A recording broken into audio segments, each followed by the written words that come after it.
Hey y'all!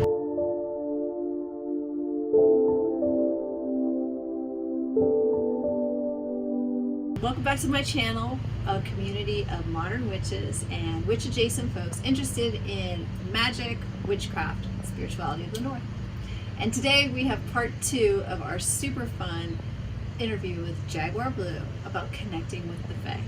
So get ready, sit back, enjoy, and listening to Jaguar talk about all of his adventures connecting with the Fae. So tell me about what your thoughts are around connecting with the Fae. And there's a lot of lore around the idea that it can be dangerous, or that it can, there's a right way or a wrong way to connect with the Fae, that you should, be aware that they may have not very positive perceptions or feelings about, not feelings, I guess, perceptions towards humans. What would be your, I wouldn't say warnings, but caveats to anyone who's interested in engaging deeper and connecting deeper with the Fae? Right. Well, knowing that they do not necessarily have your best interest in mind is the first thing, right? They have their own interests and they're not interested in like whether you live or die or whether you're on this planet or not on this planet, right? So I would say a cautionary, just don't let yourself get too deep, right? No matter how much you want to interface with the Fae, make sure you always have a tether into your human world. Whether you're going deep in meditation and you're trying to connect with them on the astral or whatever, just make sure you have that strong anchor and the strong tether into your humanity, into the earth, so that you don't get too far. I mean, I haven't really heard of people getting completely lost with the Fae, but there's certainly been lore about that. Well, and you were telling me about a experience that you had when you were in Australia, where they were enticing you to maybe step out of your humanness. Yeah, so I was in the Blue Mountains in Australia, and it's a beautiful, if you've never been there, make that one of your goals to get there. So I was down in a gully in this beautiful, with this beautiful stream. It was super, super cool and nice. And I was connecting with the Fae, and I was feeling really amazing. And what I was hearing from the Fae was like, why are you human? Why are you in that human body? Get out of that human body. And I was like, oh, you guys are so funny. And so then, after some point, I was about ready to go back home. And so I was climbing up this little cliff to get back to where I needed to be. And I lost some of my footing, and it was actually quite a fall down, to rocks, right? So it was a little bit of a dangerous climb, but I just thought it was really easy. Anyway, but I lost my footing, and what I could hear in the background was like this kind of like chilling cackling or laughter, like, ha ha ha, we told you we'd help you get out of your body, or something like that, go away. And that's, so there was definitely times when I was like, you're going a bit too far. Okay. So there is the like, okay, not always looking out for my best interests. You're looking out for whatever your agenda is, or they are, and you don't know what that is. You know what I mean? Right. That's a really interesting point, I think, and really important for people to bear in mind, right? That they need to remain connected to their humanness and their physical body, and to remember your experience. I mean, that was a hard-earned lesson for you in how to safely connect with the Fae by always maintaining that connection to your humanity. And yeah, like keep some boundaries. I would just say have boundaries, right. and if there are some say spirits and you're not feeling like super safe or super whatever, pull back. now that you've talked a little bit about connecting with the Fae, can you tell us about any maybe misadventures or adventures that you personally have had with connecting with the Fae and your own personal magic? Absolutely.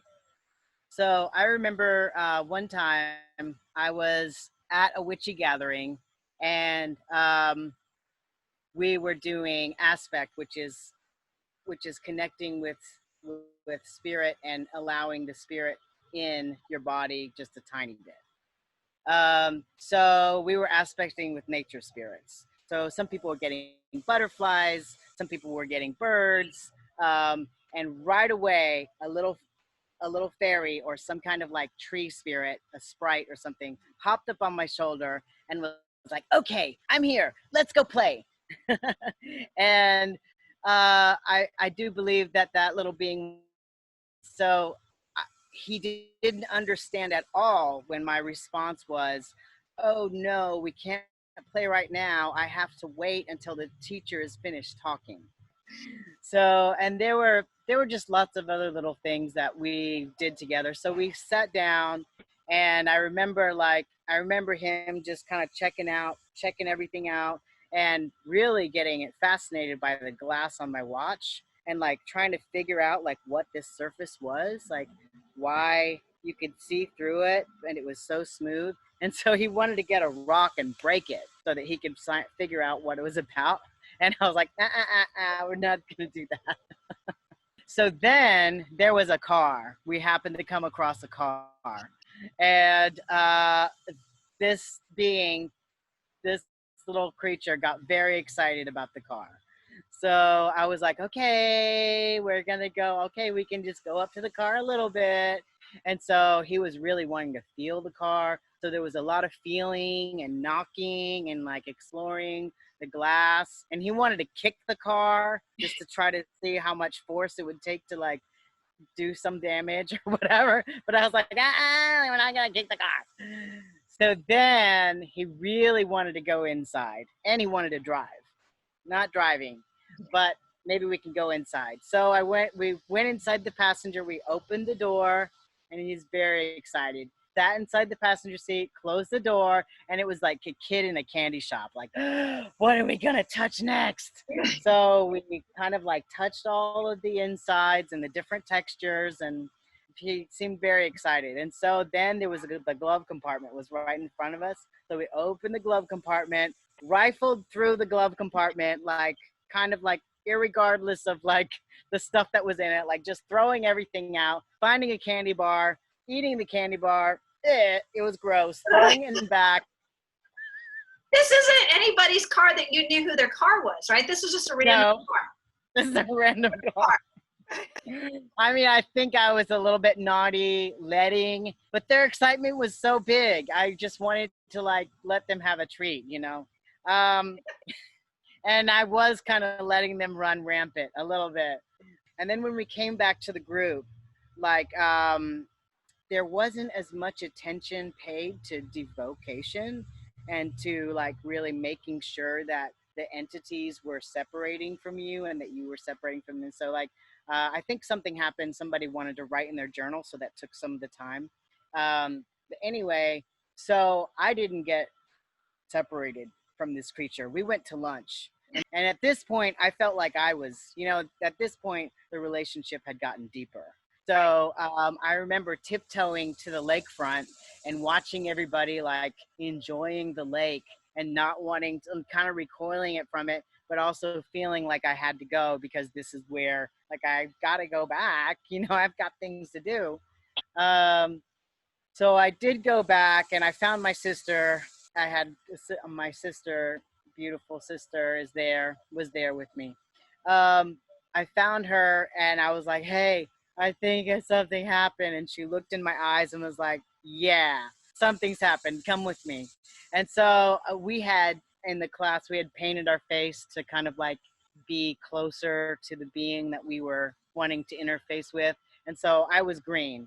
And so my sister was like, you better wash all that off your face. Get those ears. I was like, no, but I want it in my ears. No, wash it out of your ears. So then they they really like facilitated the separation, and it was hard. I didn't want to be separated from this little thing. I loved it. And I think it was mutual because later, some years later, I was hanging out with the psychic for a reading, and they were like, "Oh, there's a fairy spirit that's around you. That's really sad that you're not playing anymore." So periodically, I will invite him back in, and one of the cooler instances is when I was riding a bike, and I was like, "Yeah, come fly with me." I was riding a bike, and he was just completely gobstruck by, I don't know what that word is. Gobstruck? Gobsmacked. Gobsmacked. Yes. Completely gobsmacked by the idea that my legs could be going up and down, but that the momentum could be forward. Huh. Interesting. Yeah. Wow. Yeah. So Well, that's a cautionary tale. That's a really great cautionary tale that basically is, the take home is, if you're going to connect deeply with a nature spirit, bring your sister along to be sure she smack the silly out of you. This is by Felicia. This is what? Her name is Bye Felicia. Bye Felicia. She wants to go. Bye, Felicia. Bye Felicia. I hope you enjoyed another episode of The North and the South with our friend Jaguar Blue. Thanks for stopping by, and we'll see you again soon.